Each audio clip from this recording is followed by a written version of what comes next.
सरोजिनी नायडू एक भारतीय राजनीतिक कार्यकर्ता और कवयित्री थीं, जिन्होंने भारत की स्वतंत्रता के बाद संयुक्त प्रांत के पहले राज्यपाल के रूप में कार्य किया। उन्होंने ब्रिटिश राज के खिलाफ भारतीय स्वतंत्रता आंदोलन में महत्वपूर्ण भूमिका निभाई। वह भारतीय राष्ट्रीय कांग्रेस की अध्यक्ष बनने वाली और किसी राज्य की राज्यपाल नियुक्त होने वाली पहली भारतीय महिला थीं। हैदराबाद में एक बंगाली परिवार में जन्मे नायडू की शिक्षा मद्रास, लंदन और कैम्ब्रिज में हुई। ब्रिटेन में अपने समय के बाद, जहां उन्होंने एक मताधिकारवादी के रूप में काम किया, वह भारत की आज़ादी के लिए कांग्रेस पार्टी के संघर्ष की ओर आकर्षित हुईं। वह राष्ट्रीय आंदोलन का हिस्सा बन गईं और महात्मा गांधी और उनके स्वराज के विचार की अनुयायी बन गईं। 1925 में उन्हें कांग्रेस अध्यक्ष नियुक्त किया गया और जब भारत ने अपनी स्वतंत्रता हासिल की तो 1947 में संयुक्त प्रांत की राज्यपाल बनी।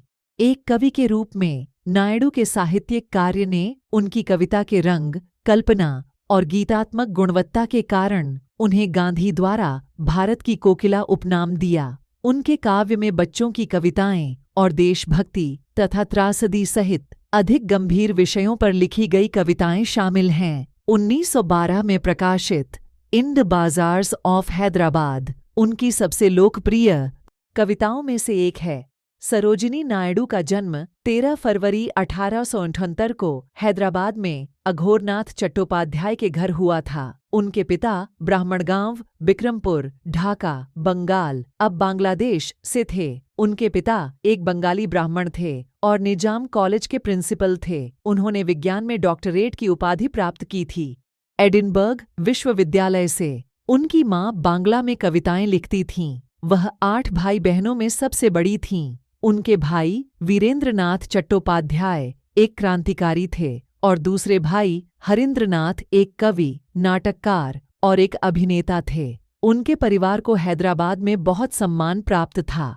सरोजिनी नायडू ने 1891 में, जब वह 12 वर्ष की थीं, विश्वविद्यालय अध्ययन के लिए अर्हता प्राप्त करने के लिए अपनी मैट्रिक परीक्षा उत्तीर्ण की और उच्चतम रैंक अर्जित की। 1895 से 1898 तक उन्होंने इंग्लैंड में किंग्स कॉलेज, लंदन और फिर गर्टन कॉलेज, कैम्ब्रिज में छात्रवृत्ति के साथ अध्ययन किया।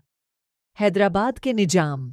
इंग्लैंड में वह सौंदर्यवादी और पतनशील आंदोलनों के कलाकारों से मिलीं। चट्टोपाध्याय 1868 में हैदराबाद लौट आए। उसी वर्ष उन्होंने एक चिकित्सक गोविंदराजू नायडू से शादी की, जिनसे उनकी मुलाकात इंग्लैंड में रहने के दौरान एक अंतर्जातीय विवाह में हुई थी, जिसे अभूतपूर्व और निंदनीय कहा गया है।